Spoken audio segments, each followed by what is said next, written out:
Selamat malam Bapak Ibu dan Saudara yang dikasihi Tuhan. Kita bertemu lagi dalam malam pembinaan iman hari Rabu tanggal 6 Oktober 2021. Sebelum kita membaca dan merenungkan firman Tuhan, mari kita bersatu di dalam doa. Bapa yang Maha Kasih, Bapa di dalam Tuhan Yesus Kristus, terima kasih kami bersyukur pada malam hari ini, sebab karena anugerah dan juga kemurahan-Mu lah kami boleh melewati hari ini. Bahkan kami boleh menikmati karya dan juga penyertaan Tuhan di dalam kehidupan kami. Walaupun kami mungkin mengalami berbagai macam hal, baik yang menyenangkan maupun juga yang seringkali tidak sesuai dengan apa yang kami inginkan, tetapi kami percaya bahwa Tuhanlah yang menyertai kami, sehingga kami boleh menyelesaikan seluruh aktivitas maupun juga tanggung jawab kami, secara khusus sepanjang hari ini. Terima kasih kami menyerahkan untuk perenungan kami di dalam malam pembinaan iman Gereja Kristus Petamburan. Kiranya Tuhan di dalam Roh Kudus yang menyertai dan juga memberkati setiap kami. Terima kasih Bapa. Inilah doa kami, di dalam nama Tuhan Yesus kami berdoa dan kami memohon pertolongan. Amin. Bapak Ibu dan Saudara yang kasih Tuhan, kalau dalam seri surat yang dikirimkan oleh Yohanes kepada jemaat di Asia Kecil, kita sudah selesaikan dari jemaat pertama sampai dengan jemaat yang ketujuh. Malam hari ini kita akan bersama-sama membaca satu bagian. Kita akan melihat tentang perumpamaan dalam kitab Injil. Dan kita akan mulai dengan perumpamaan yang ada di dalam Injil Lukas pasal 18 ayat 1 sampai dengan ayat yang ke-8. Karena itu mari silakan Bapak Saudara membuka Alkitab dan saya akan membacakan untuk kita sekalian. Demikianlah firman Tuhan. Perumpamaan tentang hakim yang tak benar. Yesus mengatakan suatu perumpamaan kepada mereka untuk menegaskan bahwa mereka harus selalu berdoa dengan tidak jemu-jemu. Katanya, dalam sebuah kota ada seorang hakim yang tidak takut akan Allah dan tidak menghormati seorang pun. Dan di kota itu ada seorang janda yang selalu datang kepada hakim itu dan berkata, "Belalah hakku terhadap lawanku." Beberapa waktu lamanya hakim itu menolak. Tetapi kemudian ia berkata dalam hatinya, "Walaupun aku tidak takut akan Allah dan tidak menghormati seorang pun, namun karena janda ini menyusahkan aku, baiklah aku membenarkan dia, supaya jangan terus saja ia datang dan akhirnya menyerang aku."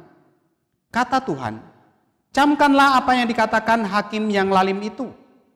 Tidakkah Allah akan membenarkan orang-orang pilihannya yang siang malam berseru kepadanya? Dan adakah ia mengulur-ulur waktu sebelum menolong mereka? Aku berkata kepadamu, ia akan segera membenarkan mereka. Akan tetapi, jika Anak Manusia itu datang, adakah ia mendapati iman di bumi?" Sedemikian jauh perumpamaan yang kita baca dari Injil Lukas pasal 18 ayat 1 sampai dengan ayat yang ke-8. Bapak Ibu dan Saudara yang kasih Tuhan, kalau boleh saya bertanya kepada kita sekalian, pernahkah Bapak Saudara merasa jemu, merasa bosan untuk berdoa? Bosan atau jemu bisa jadi karena saudara sudah berdoa berulang kali, minta kepada Tuhan, tetapi apa yang saudara inginkan itu tidak kunjung mendapatkan jawaban. Dan melalui bagian ini saudara, seringkali banyak orang yang juga kemudian berhenti untuk berdoa. Karena apa? Karena mereka berpikir bahwa rasanya gak ada gunanya, capek-capek berdoa dan lain sebagainya. Artinya bahwa ada banyak alasan mengapa kemudian orang berhenti dan berdoa kepada Tuhan. Nah saudara yang dikasih Tuhan, perumpamaan di dalam Injil Lukas ini secara khusus Tuhan sampaikan kepada pendengarnya atau kepada para murid-muridnya dengan tujuan agar mereka itu berdoa dengan tidak jemu-jemu. Hal ini tentu bukan menguntungkan Yesus, tetapi justru ketika mereka atau para pendengar, murid-murid Yesus berdoa dengan tidak jemu-jemu, justru menguntungkan mereka. Hal ini sangat berguna bagi para pendengar. Sebab apa? Sebab pada saat itu mereka sungguh-sungguh meminta kepada Allah, mereka menantikan kedamaian di dalam hati mereka, dan mereka sedang menantikan kedatangan juru selamat atau juru damai yang dinubuatkan oleh para nabi-nabi di dalam perjanjian lama. Nah saudara, sebenarnya banyak pendengar itu menginginkan agar Yesus itu menjadi jawaban mereka. Agar Yesus menjadi jawaban dari nubuat-nubuat yang sudah disampaikan oleh para nabi.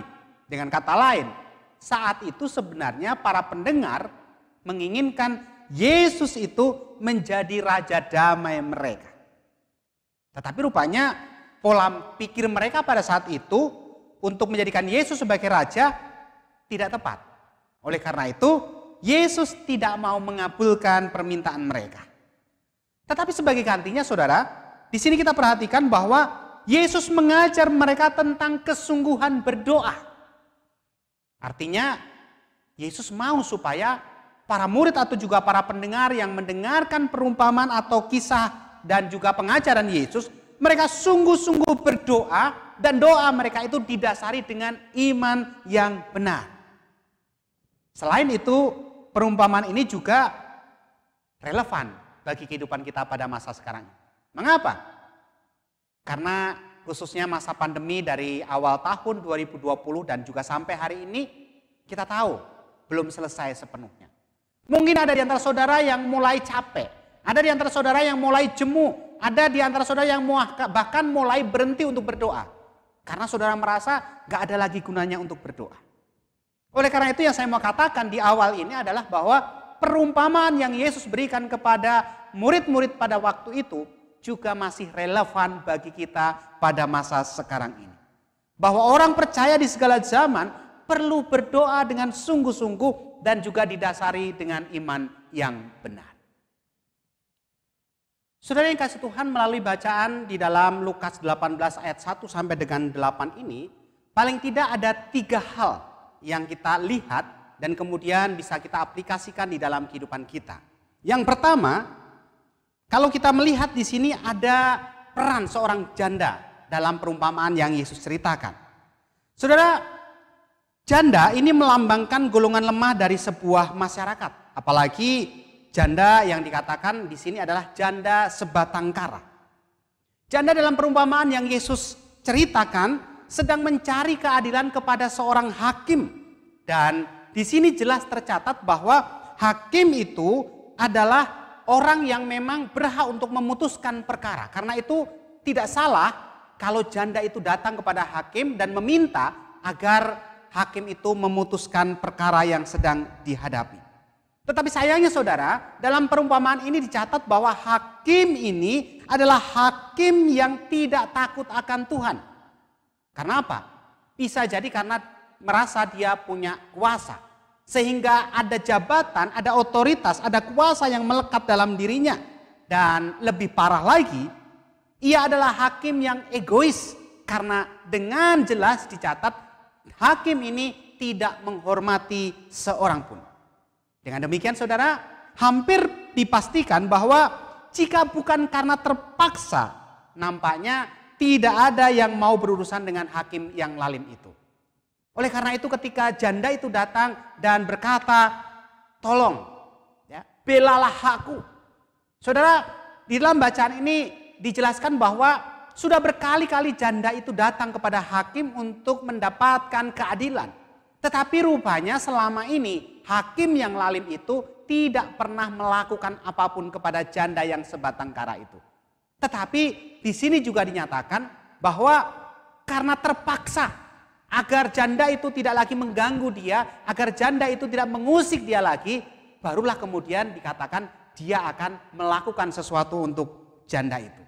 Artinya ini menjadi sebuah gambaran bahwa kemungkinan banyak sekali orang yang pada saat itu tidak mau berurusan dengan hakim yang lalim ini. Mengapa? Sebab kemungkinan dia akan melakukan sesuatu kalau ada uangnya, ada bayarannya.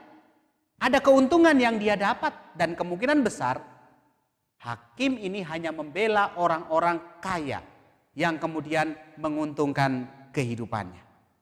Saudara, janda yang memohonkan pembelaan dari sang hakim nampaknya juga bukanlah janda yang sembarangan. Mengapa? Sebab walaupun dia dikatakan berasal dari golongan masyarakat yang lemah, tetapi janda ini bukan tipe orang yang mudah untuk menyerah. Karena dengan jelas dia tetap memiliki semangat. Dia tetap optimis akan usaha yang ia kerjakan. Janda ini tidak berkecil hati, bahkan juga tidak pasrah terhadap keadaan yang ada di sekitarnya. Dan hingga akhirnya ia mendapatkan apa yang dia cari. Dan sebaliknya membuat hakim yang lalim itu menyerah kepadanya. Nah saudara, si hakim sebenarnya bukan kasihan kepada janda itu. Bukan karena juga akan menegakkan ataupun memberi keadilan kepada janda itu. Tetapi hakim yang lalim ini terpaksa membela janda ini karena dikatakan janda ini sudah sangat menyusahkan. Dia tidak mau terganggu dengan segala tetek bengeknya.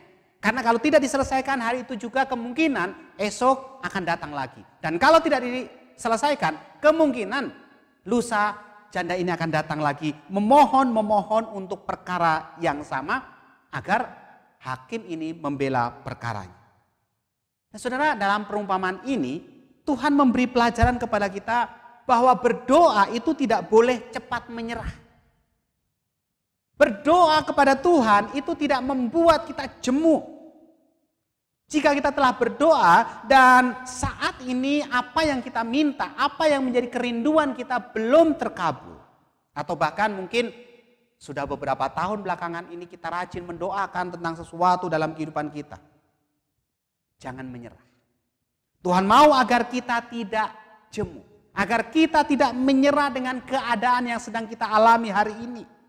Tetapi sebaliknya, Tuhan mau agar kita tetap optimis bahwa pertolongan Tuhan pasti datang kepada orang yang berseru dengan sungguh-sungguh kepadanya. Seperti yang dicatat juga di dalam Matius 7 ayat 7 dan ayat yang ke-8. Di sana dikatakan, mintalah maka akan diberikan kepadamu, carilah maka kamu akan mendapat, ketoklah maka pintu akan dibukakan bagimu. Karena setiap orang yang meminta menerima, dan setiap orang yang mencari mendapat, dan setiap orang yang mengetok baginya pintu dibukakan. Saudara, ini adalah janji yang diucapkan oleh Yesus sendiri pada saat dia memberikan pengajaran kepada murid-muridnya. Dan sekali lagi, sebagai orang-orang percaya, Tuhan Yesus juga mau katakan kepada kita, jangan besu, jangan jemu-jemu, jangan bosan, jangan menyerah, tapi tetaplah optimis bahwa Tuhan akan memberikan pertolongan kepada umatnya, kepada saudara dan juga saya, jikalau kita tidak jemu untuk datang kepada Tuhan, memohon kepada Tuhan dengan penuh belas kasihan, dan juga kita meminta dalam kemurahan Tuhan. Nah, ini tentang janda miskin itu, saudara. Kemudian yang kedua, tadi sudah disinggung bahwa di sini ada peranan hakim yang lalim. Tetapi kalau kita perhatikan, hakim yang lalim itu sebagai kontras dengan Allah. Sangat berlawanan dengan sifat Allah yang Maha Kasih dan Pemurah. Seperti saudara kenal dan juga saudara ketahui, Tuhan pencipta alam semesta membuat perbandingan antara dirinya dengan hakim yang lalim itu menggunakan perumpamaan dalam Lukas. Oleh karena itu Yesus berkata, camkanlah apa yang dikatakan hakim yang lalim itu. Tidakkah Allah akan membenarkan orang-orang pilihannya yang siang malam berseru kepadanya? Dan adakah ia mengulur-ulur waktu sebelum menolong mereka? Saudara, ini sebuah pertanyaan sekaligus pernyataan dari Yesus sendiri. Jikalau hakim itu melakukan hal yang dirasa baik untuk dirinya supaya tidak terganggu, walaupun dengan motivasi dan tujuan yang salah, bukan ingin menegakkan keadilan, tetapi Tuhan mau berkata, ya, kalau hakim itu saja mau mengabulkan permintaan dari janda yang tidak bosan-bosan datang, masa iya Tuhan yang kita sembah, Tuhan yang maha mulia dan maha berkuasa itu tidak akan mendengarkan setiap seruan ataupun doa kita? Apakah Tuhan akan menolak permohonan kita yang kita minta dengan kesungguhan, kita minta dengan kerendahan hati, kita minta dengan sungguh-sungguh dan juga antusias? Adakah Tuhan akan mengulur waktu untuk mengabulkan permintaan kita jikalau memang itu menjadi kebutuhan dan juga keperluan kita? Saudara, apa yang dikatakan Yesus ini seharusnya menjadi perenungan dalam kehidupan kita. Hanya saja yang perlu kita ingat adalah Tuhan mau agar kita tidak mudah menyerah. Agar kita tidak putus asa dengan keadaan sekitar kita. Sebab pengharapan dari Tuhan selalu ada. Pengharapan dari Tuhan itu seringkali tidak terduga di dalam kehidupan manusia. Bapak, Ibu, dan Saudara yang dikasihi Tuhan, kita diingatkan pada kontras atau sifat berlawanan antara hakim yang lalim ini dengan Allah. Kalau saudara mengenal bahwa Allah itu adalah Allah yang maha kasih. Kalau saudara menikmati, mengenal dan merasakan bahwa Allah yang saudara sembah adalah Allah yang maha murah. Maka bukankah Allah yang maha kasih dan juga maha murah itu akan mendengarkan setiap apa yang menjadi seru doa kita. Tuhan juga akan mendengarkan, bahkan juga memberikan apa, bukan hanya yang menjadi keinginan kita. Tetapi Tuhan dengan jelas akan memberikan apa yang menjadi kebutuhan. Bahkan sebelum kita meminta, jikalau sesuatu itu menjadi kebutuhan kita, ternyata kita pernah mengalami. Tuhan menyediakan bagi saudara. Bapak, Ibu, dan saudaraku yang dikasihi Tuhan, kemudian pelajaran yang ketiga yang bisa kita ambil dari perumpamaan ini adalah iman yang dimiliki oleh si janda.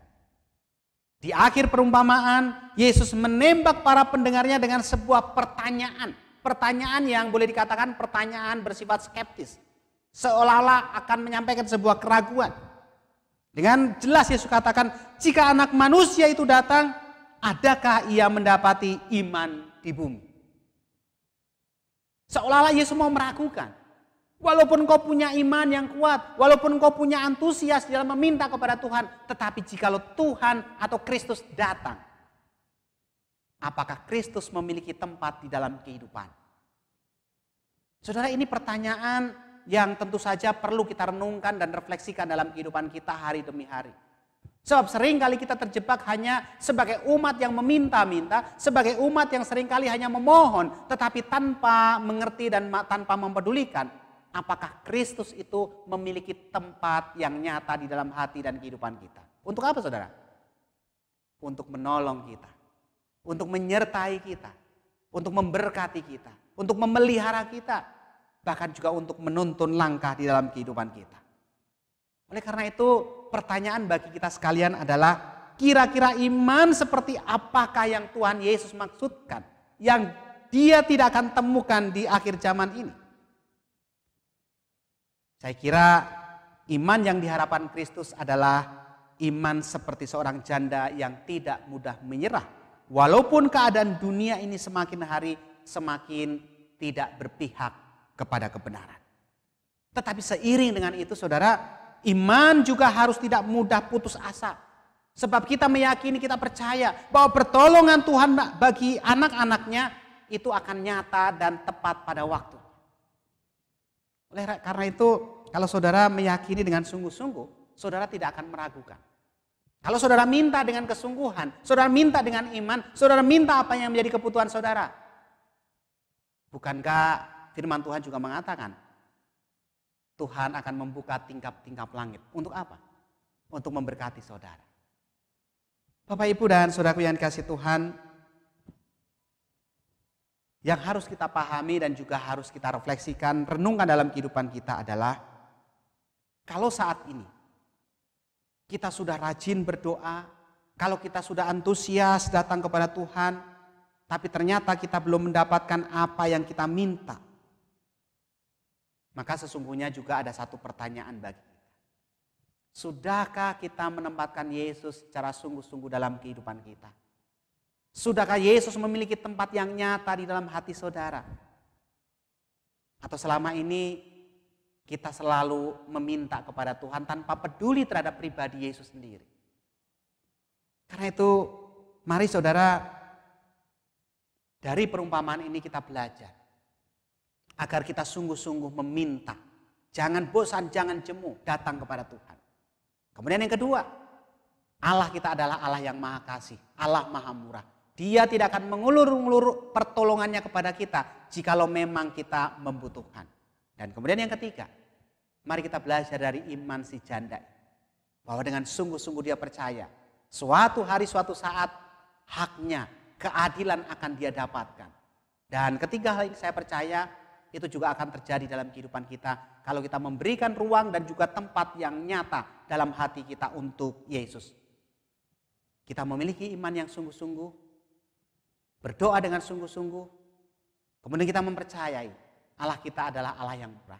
Dan kemudian yang ketiga, mari kita memiliki iman yang sungguh-sungguh, iman yang nyata melalui kehidupan kita. Maka niscaya tidak yang mustahil dalam kehidupan saudara. Seperti ada lagu yang mengatakan bahwa bagi Tuhan tak ada yang mustahil. Bagi Tuhan tak ada yang tak mungkin. Mukjizatnya disediakan bagiku, ku diangkat dan dipulihkannya. Saudara, jangan hanya kita mengingat liriknya, tetapi mari kita maknai setiap lirik nyanyian ataupun lagu-lagu rohani dengan iman kepada Kristus. Bahwa sungguh tidak ada yang mustahil bagi Tuhan. Bahkan mungkin saat ini saudara ada merasakan ketidakadilan yang sedang saudara alami.